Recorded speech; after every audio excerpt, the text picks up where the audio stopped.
Hey guys, so I just want to talk about a few things about the pumps and the service and the testing, just to clear some things up. I get that there's always going to be critics and there's always going to be skeptics, people asking questions and stuff, but I hope that this video I can clear some things up.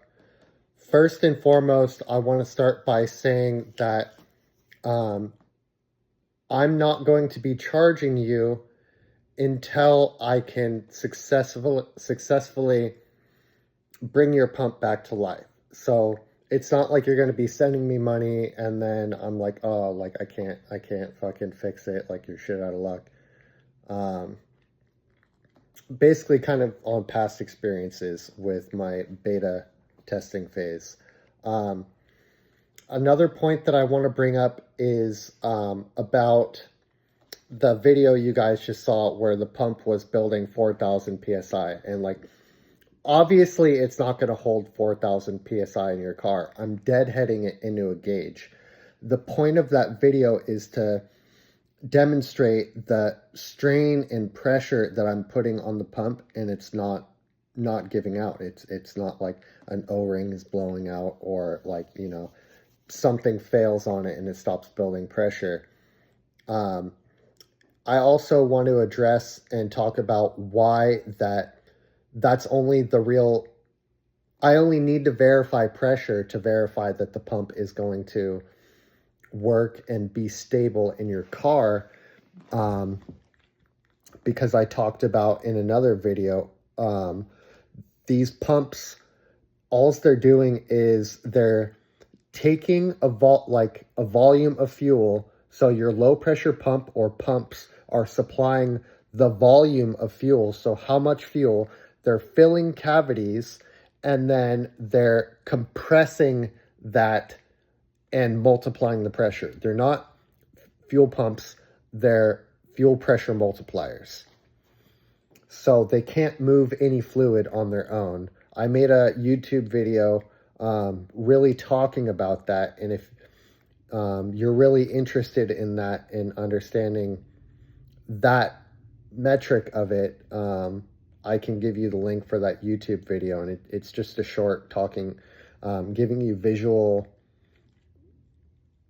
basically giving you something visual to wrap your mind around how and why it's doing what it's doing.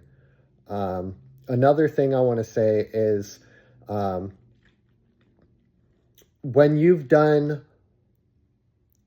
like when you've dove as deep into this as I've dove into it, and you've done things that no one else has even thought to do, and when you've seen how they fail, when you've made a little bit of progress just for something else to fail, and then wrapped your mind around, why did that fail, and then addressed that, and then that's no longer failing when it would immediately fucking fail, and you've invested in all the equipment and time and effort and knowledge and research and sleepless nights and borderline obsession, when you've invested all of that, then you might get an idea of why I'm confident enough to back my pumps with a 1-year warranty.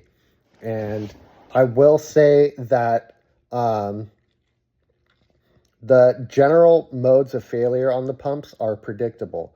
It really just boils down to the most common failure point that I see from these pumps boils down to O-rings. And it's like, okay, well, slap some O-rings in it and I can do it myself. But if you've really looked into all of the steps, there's more to it than that. And I'm not gatekeeping any of this information either. I've made a bunch of videos, shared. I've shared part numbers for the O-rings that you need to get. It's more of a matter of needing to have a degassing chamber, a vacuum pump, and knowing the exact procedure that you cannot deviate in any way, shape, or form from, and spending the time to do it that exact way for it to actually work, because otherwise it just isn't going to work. It might last a couple of minutes, but beyond that, it's going to fail. I haven't put thousands of hours on the test rig, but I will say I've put 1,500 miles on the pump that's personally on my car, when any previous attempts wouldn't last nearly that long. Like, there's just so much to talk about and so much to go over, and I've really, really, really, really been trying to like be transparent about everything with you guys. I when I started this, I didn't like, it wasn't something that I wanted to capitalize on. It started off as me wanting to figure something out and then share some knowledge so that you guys could do this yourself. When it turned into something that not everyone can do themselves, or not everyone might want to invest in what you need to do it yourself, it just didn't make sense as a do it yourself so much. It's an advanced level do it yourself. So that being said, for some people, it just makes more sense to pay me to do it. And I'm not trying to price gouge on it either.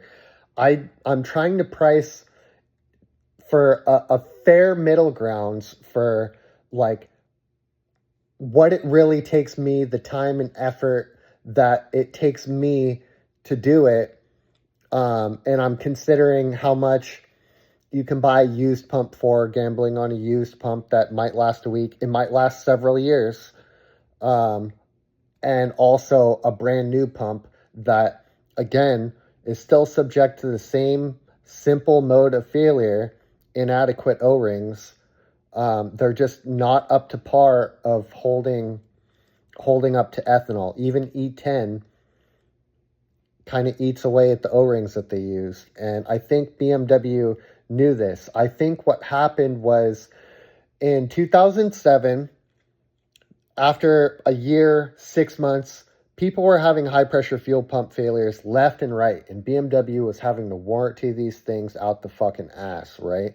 So they said to themselves, okay, what are we going to do here?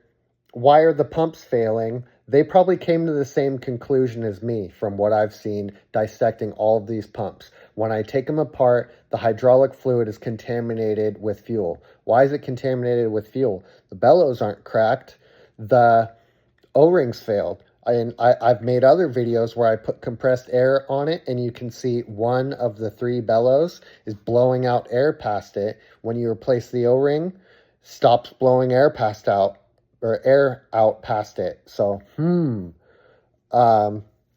they probably came to the same conclusion that pumps are failing because of the cheap O-rings they used. And they said, okay, what is the next cheapest option? And like, this goes on to the whole engineered to fail thing, right?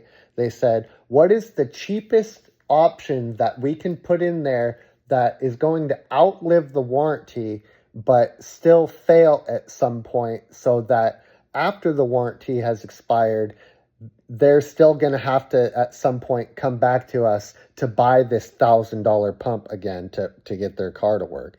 So they came up with, I forget the exact name, and this, it's speculation. I haven't done any chemical analysis on what the O-rings are made of, but it's kind of a educated guess. And if you're following with me, you'll understand why it's an educated guess. I think it was like an EDM or something like that. And it's a step up from the nitro rubber O-rings that they were using from the very early pumps, but it's not as good as FKM. FKM, way, way, way better. And if you know anything about injector O-rings, you know that injector O-rings come in a bunch of different flavors. And among those flavors, FKM, they use that for high ethanol blends because it fucking holds up to it. It doesn't degrade. So I don't know, man. Like, I'm confident enough at this point to back up the pumps with the 1-year warranty on anything that is inside of my control. So if your pump fails and you send it back to me and it's filled with fuel and the fucking O-ring failed, then I guess I'm fucking replacing that O-ring and then, spending the 6-8 hours it takes to rebuild it over the 2 to 3 days, between waiting for the epoxy, or not the epoxy, the sealant to fucking dry for 24 hours in a vacuum degas chamber and vacuum degassing it for 5 hours and all that. I guess I'm eating that. I guess I'm going to eat that. But at this point in time, I'm confident enough to feel like that's not really going to be an issue for me. So that's why I'm now offering this as a service, and I'm backing it with the 1-year warranty. But if I take that pump apart and the internal check valves, they're not holding, I can't really back that up. Like I said in one of the comments on that post of the video where the pump was building 4,000 PSI, that's like if I put rod bearings in your engine and like I can't offer a warranty on your engine, I can offer a warranty on those rod bearings. If you crack a ringland at some point, like that's not on me. But I'm confident enough to say that you're not going to crack a ringland. I mean, rare instances, people might. And at that point, like, I'm going to be willing to work with you, okay? I'm not going to charge you $500 again if you have a failed part. Like, I'm going to work with you, okay? I'm not out here to fuck people over or price gouge or anything like that. I've been, like I said, a million times, I've been transparent with you guys about this entire process, and I'm really trying to help this community out, because like I understand I don't want to fucking buy $1,000 pump that's just prone to fail in the same way. I don't want to deal with having to take it out and constantly put in used fucking pumps. I don't want to deal with that. I know I've been there. That's what led me to rebuilding the pump in the first place. So that's all I really have to say about that. But take that for what you will. Have a good day.